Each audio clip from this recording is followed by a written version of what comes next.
नमस्कार, जय हिंद। Today we are again back with a new journey. And आपको लग रहा होगा कि यार ये फौजी कौन बैठा है बगल में।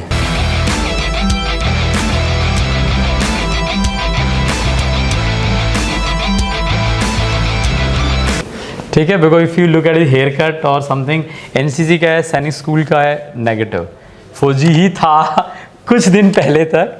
And I tell his journey कि क्या हुआ, कैसे हुआ। Right now is recommended for NDA 151 and what is your rank? Agniveer. नहीं, रैंक इन NDA। अच्छा, NDA लेफ्टिनेंट। अच्छा, 197। AIR 197। We are talking about merit जो अभी आया है। He is been recommended for pilot entry. Nikhil का जर्नी बहुत ही एक अलग तरीके का है। एंड सच में फौजी कैसे है, because when he came here he came very normal candidate, civilian background. जब ये LWS कैंपस में था तो he was preparing for SSB, लेकिन मन में कहीं ना कहीं, बिकॉज हम सब अपना बहुत फ्यूचर प्लान करके देखते हैं कि हमारा मतलब अल्टरनेटिव क्या होगा, बैकअप क्या है। सो इसका तब तक अग्निवीर में हो गया था। And he was trying see somebody, and I am telling you why this story is very motivated. Somebody is trying for Agniveer, it means घर में ही wanted to be help in some और अदर वे। फाइनेंशियल इशूज़ रहे होंगे पक्का, and that only youth feel. Otherwise आप सोचते हो कि ठीक है, मैं अभी पहले थोड़ा फोकस करूंगा अपनी एकेडमिक्स पे, अगर अब नहीं होता है तो I will go to engineering. लोग सबके प्लान होते हैं कि इसमें नहीं तो TS पे, वरना JEE का प्रिपेयर करता हूँ, इंजीनियरिंग में एडमिशन लूँगा और मे बी मेडिकल और BSc। उसके बाद अगर ये नहीं है, हमें 2-3 plan. He was very clear कि मेरे को जॉब ज्वाइन करना है। I need to help my family because now I can not take a more burden and all. From very humble background. Nikhil is from Hindi medium school. He is from Rajasthan. Which the place, your place is Jaipur Rajasthan से। Hindi medium से पढ़ा है पूरा का पूरा। तो और एक नॉर्मल फैमिली में, एज आप अभी भी देख भी रहे होंगे तो यू कैन कोरिलेट कि 12th करते करते एक अलग ही लेवल पे होते हैं कि भाई कुछ हेल्प करो। अभी कहीं ना कहीं है तो मतलब गांव में, अगर मेरे गांव की बात करो तो चिपकना है कहीं, अब बस चिपक जाओ कहीं पे, या लुक फॉर ए सरकारी नौकरी and all. So he joined as a Agniveer and from there only he went for his SSB air force का। ही गॉट रिकमेंडेड उसके बाद मेडिकल के लिए। वाई ही लेफ्ट अग्निवीर, दो he could have continued, but क्योंकि SSB देने गया और फिर मेडिकल के लिए गया तो जो छुट्टी था वो इसका 1 महीने से ज़्यादा हो गया। तो आफ्टर 6 months ऑफ ट्रेनिंग में I think maximum duration is 14 days of leave you can take. So इसका 33 days हो गया था। एंड 33 days के कारण he has to move out of Agniveer, but that is now he is joining NDA for air force training. Now Nikhil, you tell. And in fact, I remember when he used to come, his uncle used to call me most of the time. तेरे चाचा जी हैं वो, है ना sir, ध्यान रखना है। And I mean the number of personal stories which I don't want to discuss यहाँ पे इस पॉडकास्ट पे, but मैं ये बताना चाह रहा हूँ कि वो बच्चा जो इतना कॉन्फिडेंट नहीं है कि मेरा NDA में हो जाएगा, जो इतना सिक्योर नहीं है, and every one thing it's not like ये हम सबसे है। If you look back, if I look back to my own journey long back, I was not sure. I may be trying for number of other attempts क्योंकि हमें लगता है कहाँ जाना है। तो Nikhil, how this journey change? I mean from Agniveer now to an Air Force officer you are going to and for your training and all. You tell about your journey कि क्या हुआ, कैसे start किया and how did you reach this place? Sir, सबसे पहले तो मुझे NDA के बारे में पता ही, मुझे पायलट बनना था तो उस रीज़न से पता लगा, सर्च किया। पहले मुझे ऐसे, मैंने फाइटर पायलट बाद में चूज़ नहीं किया, पहले फाइटर पायलट बनना था। तो उसमें फिर मैंने सर्च किया कि कैसे बनते हैं, तो फिर NDA के बारे में पता लगा क्योंकि हमारे एरिया में, लोकेलिटी में इतना NDA के बारे में किसी को पता था नहीं उस टाइम तक। तो जब जैसे ही 12th में था मैं, उस टाइम पे पता लगा NDA के बारे में। फिर उस टाइम पे तो मेरी एज थी नहीं। उसके बाद मैंने प्रिपरेशन स्टार्ट की तो स्टार्टिंग में रिटर्न वगैरह नहीं निकला। फिर 4th अटैम्प्ट में कहीं जाके मेरा रिटर्न क्लियर हुआ। फिर मैंने रिटर्न की प्रिपरेशन भी यूट्यूब वगैरह से ही की थी। तो LWS के बारे में पता था ऑनलाइन काफ़ी, LWS से रिटर्न की भी काफ़ी प्रिपरेशन की। फिर उसके बाद में LWS में जैसे ही आए, उसी LWS में जब मैं आया उससे पहले ही उसका प्रोसीजर, एयरफोर्स एक्सपो का प्रोसीजर कंप्लीट हो चुका था। फिर उसके बाद यहाँ पे आने के बाद SSB की प्रिपरेशन कंटिन्यू करी और काफ़ी उसमें, लेकिन जैसे उधर हो गया था फिर भी इधर कंप्लीट डेडिकेशन, क्योंकि फाइनली एक ऑफिसर बनना था मुझे, तो डेडिकेशन इधर से कम की नहीं, कंप्लीटली सीरियसली प्रिपरेशन की। और फिर यहाँ पे आया तो बच्चों को देखा, दोस्त, और यहाँ पे जो थे, यहाँ का एटमॉस्फेयर ही ऐसा था कि जो आपको पुश करता है इम्प्रूवमेंट के लिए। नेसेसरी हो जाता है कि आपको मेहनत करनी पड़ेगी। क्योंकि जैसे आपको हिंदी में बात नहीं करनी है, यहाँ पे जो फ्रेंड्स वगैरह हैं सबसे इंग्लिश में ही बात करनी है, क्योंकि तब एसएसबी में आप लैंग्वेज के साथ कोप अप नहीं कर सकते, क्योंकि इंग्लिश ही ज़रूरी है वहाँ पे। And we keep telling you take proud in your local language, आपकी जो भी भाषा है उस पर प्राउड करो, लेकिन क्योंकि एसएसबी सिर्फ इंग्लिश में होता है, that's why you have to focus on some language, कि आपके लिए इतनी सारी भाषाएं हैं कंट्रीज़ में, and you know we respect every language, but however they have to define with one language. तो जो एसएसबी पूरा का पूरा प्रोसीजर जो इंग्लिश में होता है, उसके लिए इंग्लिश जानना बहुत ज़रूरी है, कि कई बार बच्चा इतना अच्छा है कि just because English he should not lose out. तो आई थिंक उसी के लिए एक रूल है यहाँ पे, कि जब आप यहाँ पे आ जाओगे तो you all of you speak only in English, so that at least 21 दिन में आप अगर बहुत फ्लुएंटली भी नहीं बोल सकते, तो ये मेरी गारंटी है कि आप at least I it every one of you feel also same, कि एसएसबी में तो इंग्लिश के कारण नहीं रह जाओगे। यस सर, और वैसे भी English just medium of conversation है। Yes. ऐसा नहीं है कि आपको मतलब सब्जेक्ट की तरह नहीं, एक लैंग्वेज की तरह है, क्योंकि इंडिया में बहुत सारी लैंग्वेजेस Yes. यूज़ होती हैं, अलग अलग जगह से लोग आते हैं, तो कम्युनिकेशन के लिए कॉमन लैंग्वेज इंग्लिश यूज़ करनी पड़ती है, क्योंकि ज़्यादातर जो जगह हैं प्लेसेस हैं वहाँ पे इंग्लिश पढ़ाई जाती है स्टार्टिंग से ही, तो English common medium. How confident you are, like जैसे जब तुम्हें अग्निवीर ज्वाइन कर ले, generally with the moment you go for training, तो एक ही रहता है कि यार अभी इस माहौल में है, फालतू में मैं जाऊँगा पूछूंगा, फिर इनको लगेगा अभी आया अभी यहाँ वहाँ जा रहा है, तो how did you approach like your officer after reaching there कि भाई मेरा एसएसबी है और मुझे जाना है? सर मैंने पॉलिसीज़ में मैंने पहले ही पता कर लिया था, पॉलिसीज़ में है कि सर्विस का जो भी जैसे एंट्री है ऑफिसर एंट्री के लिए एसएसबी वगैरह देने वो जाने देते हैं, और यहाँ तक कि रिटर्न एग्ज़ाम के लिए भी जिनके लिए पहले अप्लाई किया है उनके लिए भी वहाँ से जाने देते हैं, और वहाँ भी काफ़ी ठीक सपोर्टिव थे, उन्होंने भी लीव वगैरह के लिए मतलब कोई दिक्कत नहीं आती एसएसबी वगैरह के लिए, तो लीव्स वगैरह दे दी थी। फिर आफ्टर रिकमेंडेशन तो किसी भी चीज़ में दिक्कत आई नहीं, लीव्स मेडिकल के लिए या फिर रीमेडिकल के लिए सभी चीज़ों के लिए मिल गई थी लीव्स ईजीली। और सर ज्वाइन करने का रीज़न देखें तो फाइनेंशियल सपोर्ट वाला तो है ही, और साथ के साथ ट्रेनिंग सर एनडीए में जाके भी करनी थी, तो डिफेंस फोर्सेज का पहले ही आपको वो मिल जाएगा। बेसिकली ये पूरा ट्रेंड हो गया, अभी जाएगा एनडीए में, ज़्यादा फर्क नहीं पड़ेगा, क्योंकि 6 महीने वाली ट्रेंड हो चुका है ये, जितना इसका मतलब वो रगड़ा पट्टी होना था वो हो गया है, हेयर कट से पता लग ही रहा है, इनमें हफ्ते बाल बढ़ गए हैं इसके, एंड तो अभी उसको शायद एनडीए में कहीं ना कहीं वो एज जरूर मिलेगा ट्रेनिंग का, कि भाई मैं ऑलरेडी प्रिपेयर्ड हूँ, है ना। अभी मेरे लिए ये सब जो स्टार्टिंग में लगता है 6 महीने, उसमें तो you will push your limits. एक आइडिया मिल गया है कि हाँ वहाँ पे क्या कुछ हो सकता है। यस, बाकी तो ट्रेनिंग वगैरह। सो आपको एसएसबी में पूछा होगा पक्का कि यार तुम अग्निवीर क्यों गए, अगर तुम्हें लग रहा था इसमें आना है, या फिर अगर अग्निवीर होता तो व्हाई डिड यू सी कि इस सब चीज़ में did they ask such kind of questions? Interviewer ने पूछा था ये कि जब आपको ऑफिसर एंट्री में ही ऑफिसर बनना था तो आपने अग्निवीर एज अग्निवीर ज्वाइन क्यों किया?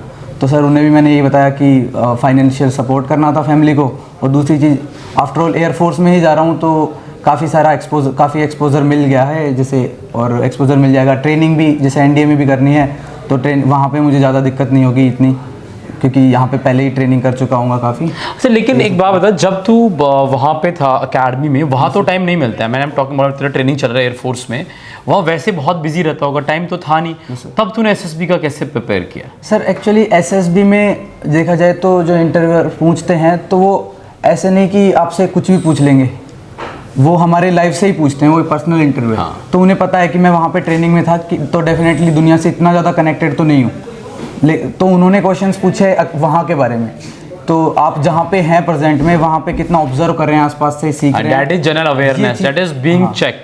अगर आप अपने घर से जाओगे तो घर के आसपास क्या है, व्हाट इज योर सराउंडिंग, आपको यही नहीं पता है आपकी जगह किस लिए पॉपुलर है, वहाँ पे क्या अच्छा है, अगर किसी को बुलाना चाहो तो क्यों बुलाना चाहो। आई थिंक जो होते हैं ना कि एक बच्चा है कि हमारा बच्चा तो घर के अंदर ही बैठा रहता है, उसको नहीं पता, किसी से बात नहीं करता है, that is not the personality which is required. वो चाहिए जिसको सारा कुछ पता है अपने आसपास का, and be aware about it, and that's I think very right. So when you get recommended then what more, क्योंकि एक बार होता है कि मैं रिकमेंड हो गया हूँ, मेडिकल भी है, तो एक बार मन में आता है मैं क्यों ही अग्निवीर का करूँ now, why I mean you continue your training till the time. उन्होंने खुद नहीं बोला भाई आपका छुट्टी ज़्यादा हो गया तो we cannot continue with you, अब हम आपको भेज रहे हैं, otherwise you continue with your training in Agniveer despite you know date कि मैं अभी रिकमेंड हो गया हूँ। तो वो क्या मोटिवेशन था? सर वही चीज़ें हैं सर, ट्रेनिंग वहाँ पे मुझे जो करनी है उनके बारे में वहाँ पे रहता, डिफेंस फोर्सेज के बारे में बहुत कुछ सीखने को मिल रहा था वहाँ पर। अब जैसे सर इंटरव्यूअर भी पूछते हैं, जैसे मेरा कोई स्क्वाड्रन है, स्क्वाड्रन का नाम भी क्यों है उसका भी एक रीज़न है। अब जैसे मेरे स्क्वाड्रन का नाम स्टार्टिंग में इनिशियली लाल स्क्वाड्रन था, अब वो लाल क्यों है, वो किसके नाम पर है, जैसे पीसी लाल थे, प्रताप चंद्र लाल, वो पायलट थे, उनका वॉर में कंट्रीब्यूशन क्या था, ये सब चीज़ें मैटर करती हैं। अब वहाँ पे जैसे मैं था डिफेंस फोर्सेज में कि रैंक्स वगैरह क्या होते हैं, प्रोसीजर क्या होता है, मैं एयरफोर्स में ही था, क्या क्या चीज़ें। आई एम सेइंग ये तो तेरे को इंटरव्यू में हेल्प किया, क्योंकि कहीं ना कहीं इसका being in A training centre it help. And ये ऐसे नहीं कि सबको हेल्प करता है, क्योंकि इसने वो चीज़ों को ऑब्जर्व किया। यू ट्राई टू नो कि मेरी डिवीजन का नाम ये क्यों है, किस पे बड़ा क्या है, and you is going for interview. I think somehow वो दिमाग में था। बट रिकमेंड होने के बाद क्या मोटिवेशन था कि मैं अग्निवीर कंटिन्यू करूँ? सर वो एक पर्सनैलिटी ही वो बन गई थी ना सर, डिफेंस एस्पायरेंट वाले की फिजिकल ट्रेनिंग वगैरह ये पसंद है, और क्योंकि वो वही करना तो वही है। इवेंचुअली मुझे जाना एनडीए में है, तो वहाँ पे भी फिजिकल ट्रेनिंग करनी पड़ेगी। अब अगर मैं यहाँ नहीं करता, वहाँ जाके मुझे बहुत परेशानी होती, पनिशमेंट वगैरह, रनिंग वगैरह करता, तो वो सब हो नहीं पाता। अब वहाँ पे जाऊँगा तो इतना ज़्यादा दिक्कत नहीं आने वाली। अच्छा, एक और निखिल, मुझे एक और पूछना है, लेकिन बहुत सारे बच्चे जो हिंदी मीडियम से हैं, जिसके लैंग्वेज एक इशूज़ है, तो यहाँ तो जो हेल्प मिला, but how did your journey, how did you see your self कि यार मैं एक ऐसे बैकग्राउंड से आया जहाँ इतना मैं अवेयर नहीं था, मेरा लैंग्वेज इश्यूज़ अलग है मेरे को, end of course I mean हम स्टेट बोर्ड से है, and it's not a problem being from state board, but कई बार बच्चा समझ लेता है कि यार मैं स्टेट बोर्ड से हूँ तो शायद मुझे कहीं ना कहीं ड्रॉबैक मिल रहा है। So how did you take it on? तुझे क्या चैलेंजेस लगे and how did you overcome all these things? Sir 12th करके जब निकला था तो इंग्लिश काफ़ी ख़राब थी। फिर जैसे रिटर्न की प्रिपरेशन की, तो ऑनलाइन जो हमारे पास रिसोर्सेज हैं वो हिंदी मीडियम में तो अवेलेबल है नहीं कहीं पे भी, वो इंग्लिश मीडियम में ही। फिर वो प्रिपरेशन इंग्लिश मीडियम में की, तो मुझे पता है कि इंग्लिश में तो मुझे टर्न करना पड़ेगा, इंग्लिश में जाना ही पड़ेगा किसी भी तरीके से। तो प्रिपरेशन से ही इंग्लिश स्टार्ट कर दी। जो रिटर्न की प्रिपरेशन है वो भी इंग्लिश मीडियम के साथ में ही करना स्टार्ट की। स्टार्टिंग में काफ़ी दिक्कत होती है, पर कंफर्ट जोन से तो बाहर निकलना ही पड़ेगा। अब फिर जैसे न्यूज़पेपर भी पढ़ता था, तो न्यूज़पेपर पढ़ना स्टार्टिंग में बहुत हार्ड होता है, तो फिर गूगल ट्रांसलेटर ऑन करके फिर पढ़ रहे हैं, फिर उसको बार बार उसके मीनिंग्स वगैरह देख रहे हैं, तो एक ही वर्ड 2-3 बार रिपीट हो जाएगा तो फिर वो याद ही रह जाते हैं। And see it is not just an end, please take a key note, and ये सभी के लिए होता है ये। अगर आप वो शब्द रोज 1-2 नए शब्द भी जान रहे हो ना, बहुत कुछ सीखने को मिलता है। And when you say newspaper, that's why we keep focusing upon कि न्यूज़पेपर में क्या होता है, व्हेन यू रीड इट ना, आपको बोलना नहीं आ रहा तो जोर जोर से बोल के पढ़ो उसको। धीरे धीरे क्या होता है कि आपका लैंग्वेज भी रिफाइन होता है, आपको आदत बन जाता है। लैंग्वेज है क्या, मतलब सडनली आप जो चीज़ रोज़ बोल रहे हो, अब बच्चा अगर हिंदी सीख रहा है, Hindi is not easy language, अब उसको डेली बोल रहे हो तो अपना आप आ जाता है, जो माहौल में सुनता है। तो एटमोसफियर एक बहुत कहीं ना कहीं मैटर करता है। एटमॉस्फेयर सर LWS में आने के बाद ही मिला। पहले तो सर इतना करेज ही नहीं था कि मैं बोलने की ट्राई भी करूँ इंग्लिश में, पर यहाँ पे आया तो फिर देखा कि कोई बात नहीं। सर ने बोला कि गलत बोलो, कोई बात नहीं, गलत बोल रहे हो वो कोई दिक्कत नहीं है, पर बोलना इंग्लिश में ही है। और फिर जब मैंने बोला सर मैं हिंदी मीडियम से हूँ, तो सर ने बोला कि मेरी जो बेटी है वो तो स्कूल ही नहीं जाती, तो उसे तो बोलना ही नहीं चाहिए, ना हिंदी में ना इंग्लिश में, क्योंकि तो स्कूल ही नहीं जाती। अब सर जैसे और भी बच्चे होते हैं, तो मेनली तो एटमॉस्फेयर से ही आता है, जैसे हम दूसरों के साथ बात करते हैं थोड़ी बहुत और सीख जाते हैं धीरे धीरे, और कंफर्ट जोन से बाहर निकलेंगे, ट्राई करेंगे तो हो जाएगा मतलब। And one of the reason why I am carrying out their Fateh episode of Fateh series, ये दोनों का, क्योंकि ये बैच कहीं ना कहीं become very close to me, क्योंकि जब ये आए थे I think the first NDA batch which came to the campus, ऐसे सेकंड बैच था कहीं, लेकिन समाउ पहला बैच पूरा ग्रेजुएट एंट्री का था, तो सेकंड बैच में ये लोग आए, एंड मतलब kind of a level which they have take on. So वो होता नहीं कि पहले वाले से इतना अटैचमेंट हो जाता है, इस ये वाला तो मेरे को करना है।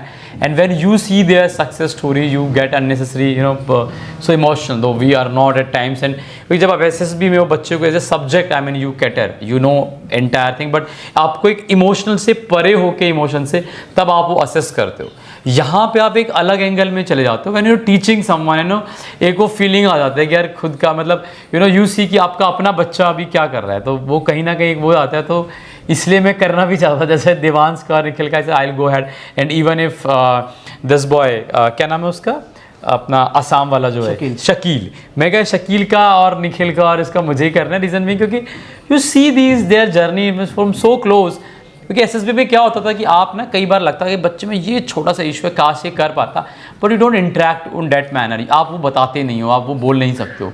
आज एक मौका मिला है कि आप पर्सनैलिटी चेंज कर सकते हो, आप लाइफ में इम्पैक्ट डाल सकते हो, and I feel so proud कि I became the part of their journey, because it is not कि I become a good assessor या मैं एक अच्छा असेसर बन गया इसलिए रिकमेंड हो गए।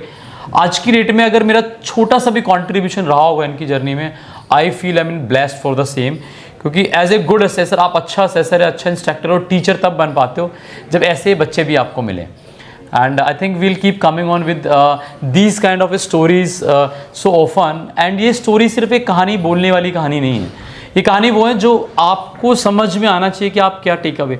अब हो सकता है मतलब you may be sitting in any part of this country, आप एक कोने में बैठ के सोच रहे होंगे कि यार मैं कैसे तैयार करूँ, मेरे अंदर ये प्रॉब्लम है या मुझे इतना एक्सपोजर नहीं मिला। And I think you are not proper Jaipur, right? आपका गांव है जयपुर के पास, काफ़ी जयपुर है ना? गांव कौन सा गांव पड़ता है? सर आकेड़ा डूंगर, है ना? तो एक आकेड़ा डूंगर है ना, it is like very outskirts. And क्योंकि मैं वो स्टोरी कहीं ना अपने आप कोरिलेट करता हूँ, कई बार आई थिंक डंडे भी खाए हैं इन्होंने, but that is because you know when I look back my on journey as a candidate, और जब मैं ऐसे I was inspired to become a defence officer, तब वो सारी प्रॉब्लम हमारी भी थी और वो सडनली चेंज नहीं हो गया। वो आज भी वो हैं, कल भी वो थी। आज की डेट में बस ये है कि आप बहुत ही कनेक्टेड हो वर्ल्ड से, you have mobile phone, you have internet connectivity every part of the corner.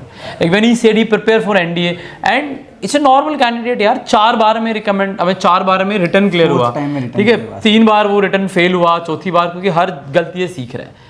और जब हुआ तो आई थिंक अभी एसएसबी में तो पहली बार में you know he has gone to different level altogether. तो I am sure you will also learn any message which you want to give to your you know audience which is seeing right now कि भैया ये सब करना है और ऐसे लेके जाना है अपनी जर्नी। एक्चुअल में असेसर या इंस्ट्रक्टर जो है वो हमें डायरेक्शन दे सकते हैं, मैग्नीट्यूड हमें खुद डालना है, उसमें मैग्नीट्यूड डालेंगे तभी रिजल्ट मिलेगा। और जो भी जब हम कहीं से भी हों, हर जगह से सीखना ज़रूरी है, कहीं से भी आप, क्योंकि यही चीज़ें देखी जाती है जनरल अवेयरनेस कैसी है। और आसपास में जो भी दोस्त हैं, जब यहाँ पे बैच मैं आया तब दोस्तों से बहुत कुछ सीखा। मतलब हम तो अपनी सराउंडिंग, वैसे हमारी सराउंडिंग ही डिसाइड करती है कि हमारी पर्सनैलिटी कैसी है। तो आसपास जो लोग हैं उनसे हम अच्छी चीज़ें सीखें, और जो नेगेटिव हैं मतलब जो नेगेटिव हैं वो नहीं लेने, जो अच्छी अच्छी चीज़ें हैं वो सीख सकते हैं। बस इम्प्रूवमेंट ही बेस्ट तरीका है इसके लिए। चलो, wish you all the best. I am sure आप आज कुछ की टेक अवे होंगे आपके लिए। You get inspired from Nikhil story and you also get motivated कि भैया मुझे भी कुछ करना है अभी। और अगर आपको कुछ करना है so solution is not somewhere outside, ये कहीं यहाँ वहाँ नहीं है, सॉल्यूशन आपके अंदर है, आपको करना है, कोई और कुछ नहीं कर सकता। Magic is with in you, अपने अंदर के जादू को जगाना है। क्योंकि इफ़ यू आस्क कि मैं आपको बताऊंगा कि मैंने टॉपर दिया है, मैंने ये दिया यार 3 है इस बार, यार 9 है, लास्ट टाइम एसएसबी का टॉपर था, बट फैक्ट तो ये भी है ना, कहीं कितना बच्चा स्क्रीन आउट भी होता है, कॉन्फ्रेंस भी आउट होता है। तो असली मैजिक किसी टीचर के अंदर नहीं है, मैजिक बच्चे के अंदर है। How do you take it and that's how you become you know वो टीचर को when they see me, you know when I see this candidate, मुझे लगता है कि ये सबसे ज़्यादा रिस्पेक्ट देते हैं, नॉट इन टर्म्स बिकॉज ये आके रोज हाथ जोड़ के खड़े होते हैं, just because they do what I told them to do, they take to different level की। अगर अगली बार क्लास में गया तो अगर मैं आज नहीं तैयार करूँगा, ये नहीं करूँगा, शायद मेरे टीचरों को कहीं ना कहीं बुरा लगेगा। And when I saw their struggle, in fact sometime I used to stay in campus just because कि मुझे देखना था तैयारी कर कैसे रहे हैं। एंड दिन का तैयारी देख के I used to get so motivated कि यू नो कि let me see how to do it. And कई बार था इनका तो रात के 12 बजे भी जीडी और लेक्चर कराया। Plus you wish you all the best Nikhil, I am sure you do it. जय हिंद, जय भारत।